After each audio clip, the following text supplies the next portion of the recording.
নমস্কার বন্ধুরা, সোনার কিচেন ঘরে তোমাদেরকে স্বাগত জানাই। তো আজ আমি তোমাদেরকে খুবই মজাদার একটা রেসিপি বানিয়ে দেখাবো।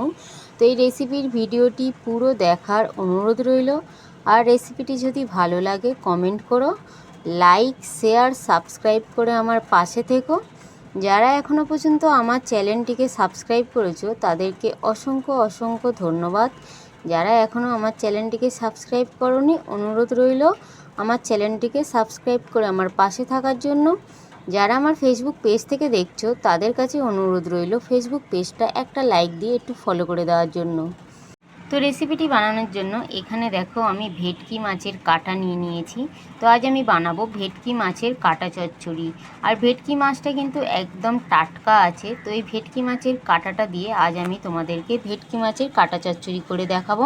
তো এখানে দেখো ভেটকি মাছটা আমি খুব ভালো করে কেটে ধুয়ে পরিষ্কার করে নিয়েছি। আর আমি এইভাবে ছোট ছোট করে কেটে নিয়েছি। তোমরা চাইলে কিন্তু বাজার থেকেও কেটে আনতে পারো। তো এখানে দেখো আমার কাটা হয়ে গেছে ভেটকি মাছের কাটাটা। এবারে এই ভেটকি মাছের কাটার মধ্যে আমি একটু নুন দিয়ে দিলাম,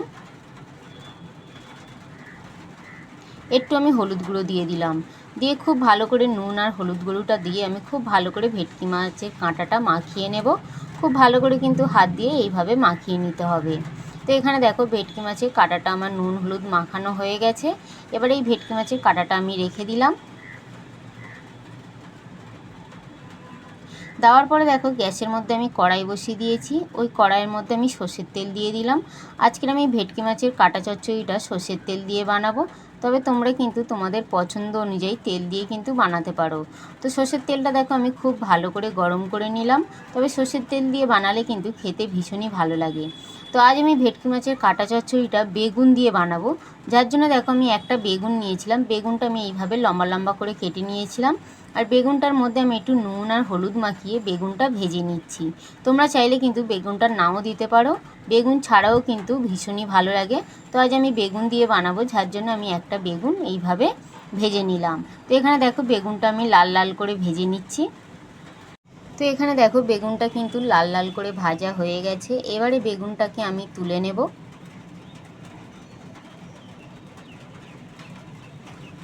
তো বেগুনটা তুলে নেওয়ার পরে ওই বেগুন ভাজা তেলের মধ্যে আমি যে মাছের কাঁটাটা নিয়েছিলাম ওই মাছের কাঁটাগুলো আমি দিয়ে দেব। দিয়ে মাছের কাঁটাগুলো আমি উল্টে পাল্টে লাল লাল করে ভেজে নেব। তবে একসঙ্গে কিন্তু খুব বেশি দিলে কড়াইয়ের মধ্যে লেগে যেতে পারে, যার জন্য কিন্তু অল্প অল্প পরিমাণে দিয়ে আমি মাছের কাঁটাগুলো ভেজে নেব। তো এখানে দেখো মাছের কাঁটাগুলো দেওয়ার পরে একটা দিক ভাজা হয়ে গেছে, তো আরও একটা দিক আমি উল্টে দিচ্ছি। আর কত সুন্দরভাবে দেখো উল্টে যাচ্ছে আর একদম কিন্তু ভাঙছে না।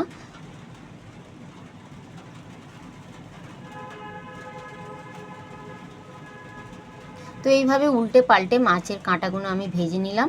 ভেজে নেওয়ার পর এখানে দেখো আমার একবার মাছের কাঁটা ভাজা হয়ে গেছে। এবার এই মাছের কাঁটাটা আমি তুলে নিলাম।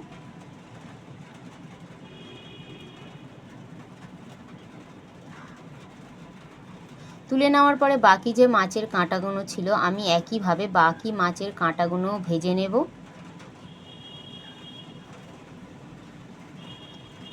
মাছের কাঁটাগুলো ভাজা হয়ে যাওয়ার পরে ওই মাছ ভাজা তেলের মধ্যে আমি একটু চিনি দিয়ে দিলাম। আর একটা তেজপাতা আমি দুটুকরো করে দিয়ে দিলাম। চিনি আর তেজপাতাটা আমি ভেজে নেব, ততক্ষণ ভাজবো যতক্ষণ না চিনিটা মেল্ট হয়ে যায়। তো এখানে দেখো চিনিটা কিন্তু একদম মেল্ট হয়ে গেছে। এবার এই তেলের মধ্যে আমি একটা পেঁয়াজ ছোটো ছোটো করে কেটে রেখেছিলাম, আমি ওই পেঁয়াজটা দিয়ে দিলাম। পেঁয়াজটা দিয়ে পেঁয়াজটা এবার আমি হালকা লাল লাল করে নাড়াচাড়া করে হালকা লাল লাল করে ভেজে নেব। তো এখানে দেখো পেঁয়াজটা নাড়াচাড়া করে আমি হালকা লাল করে ভেজে নিলাম। পেঁয়াজটা ভাজা হয়ে যাওয়ার পরে আমি একটু আদা রসুন বাটা দিয়ে দিলাম। আদা রসুন বাটাটাও আমি পেঁয়াজের সঙ্গে একটু নাড়াচাড়া করে ভেজে নেব। তো এখানে দেখো আদা রসুনটাও আমি পেঁয়াজের সঙ্গে একটু নাড়াচাড়া করে ভেজে নিলাম। আদা রসুনটা ভাজা হয়ে যাওয়ার পরে ওই আদা রসুনের মধ্যে আমি টমেটো নিয়েছিলাম, আমি ওই টমেটোটা দিয়ে দিলাম। টমেটোটা আমি এইভাবে ছোটো ছোটো করে কেটে নিয়েছিলাম, নিয়ে ওই টমেটোটা দিয়ে দিলাম। দিয়ে এবার এই পেঁয়াজ আদা রসুনের সঙ্গে আমি টমেটোটাও একটু ভেজে নেব। তবে এই টমেটোর মধ্যে একটু নুন দিয়ে দেবো যাতে টমেটোটা একটু গলে গলে যায়। তো নুনটা দিয়ে দেখো আমি আবারও কিছুক্ষণ নাড়াচাড়া করে দিলাম।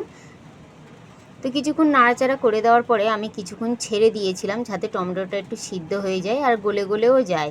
তো এখানে দেখো টমেটোটা কিন্তু খুব সুন্দরভাবে গলে গলে গেছে। এবারে এই আদা রসুন পেঁয়াজ ভাজা টমেটো ভাজার মধ্যে আমি কিছু মশলা দেব। তো এখানে দেখো আমি একটু হলুদ গুঁড়ো দিয়ে দিলাম, ঝাল লঙ্কার গুঁড়ো দিয়ে দিলাম, ঝালটা তোমাদের নিজেদের পছন্দ অনুযায়ী কমিয়ে কিংবা বাড়িয়ে দিতে পারো। একটু ধনে গুঁড়ো দিয়ে দিলাম, একটু জিরের গুঁড়ো দিয়ে দিলাম, অল্প একটু জল দিয়ে এবারে মশলাটাকে আমি খুব ভালো করে কষিয়ে নেব যাতে হলুদের কাঁচা গন্ধটা না আসে।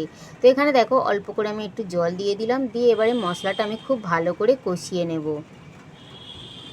তো এখানে দেখো মশলাটা কিন্তু খুব ভালো করে কষিয়ে নিতে হবে। তো মশলাটা দেখো কষাতে কষাতে মশলা দিয়ে তেল ছেড়ে দিয়েছে। তো এইভাবে কিন্তু মশলাটা খুব ভালো করে কষিয়ে নিতে হবে। মশলাটা যত ভালো করে কষানো হবে এই ভেটকি মাছের কাটার চচ্চড়ি খেতে কিন্তু তত ভালো লাগবে।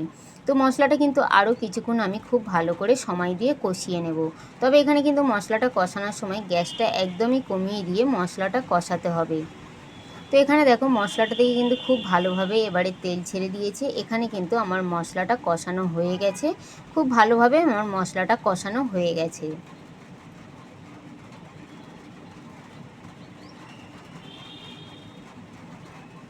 তো মশলাটা কষানো হয়ে যাওয়ার পরে এবার এই মশলার মধ্যে আমি একটু অল্প করে জল দিয়ে দেব।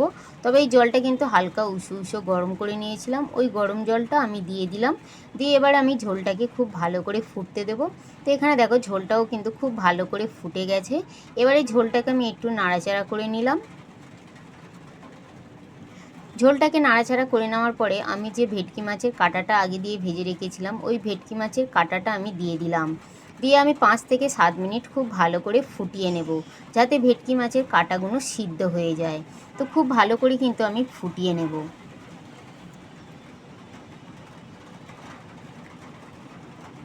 তো এখানে দেখো 4 থেকে 5 মিনিট পরে আমি ফিরে এসেছি আর ভেটকি মাছের কাঁটাগুলো কিন্তু খুব সুন্দরভাবে ফুটে সিদ্ধ হয়ে গেছে। তো আমি আবারও একটু নাড়াচাড়া করে দিলাম। নাড়াচাড়া করে দেওয়ার পরে আমি যে বেগুনটা আগে দিয়ে ভেজে রেখেছিলাম ওই বেগুনটা আমি দিয়ে দিলাম যাতে বেগুনের মধ্যেও ঝোলটা ঢোকে। তো বেগুনটা দিয়ে দেখো আমি খুব ভালো করে নাড়াচাড়া করে দিচ্ছি যাতে বেগুনের মধ্যেও ঝোলটা ঢোকে। যেহেতু বেগুনটা ভাজা আছে তার মানে সিদ্ধ করা আছে, সিদ্ধ হতে খুব বেশি সময় লাগবে না। যাতে বেগুনের মধ্যে ঝোলটা ঢোকে তার জন্য আমি একটু নাড়াচাড়া করে দিলাম। আর একটু আমি ধনেপাতা কুচি দিয়ে দিলাম। ধনেপাতা কুচি দিয়ে কিন্তু এই যে কোনো তরকারি ফুটিয়ে নিলে গন্ধটা কিন্তু খুবই ভালো আসে আর খেতেও কিন্তু ভীষণই ভালো লাগে।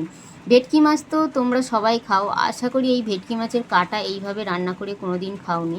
তো একবার হলেও কিন্তু আমার মতন এইভাবে বানিয়ে দেখতে পারো।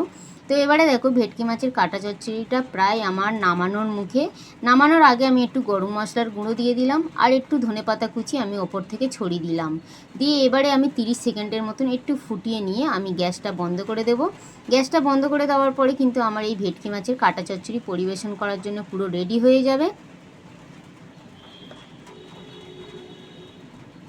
তো এখানে দেখো আমার ভেটকি মাছের কাঁটা চচ্চড়ি কিন্তু পরিবেশন করার জন্য পুরো রেডি। আমি গ্যাসটা বন্ধ করে দিলাম। দিয়ে এবার এই ভেটকি মাছের কাঁটা চচ্চড়িটা আমি পরিবেশন করে দেব। আর এখানে দেখো আমি পরিবেশন করে দিয়েছি আর কত সুন্দর দেখো দেখতে লাগছে আর খেতেও কিন্তু দুর্দান্ত হয়েছিল।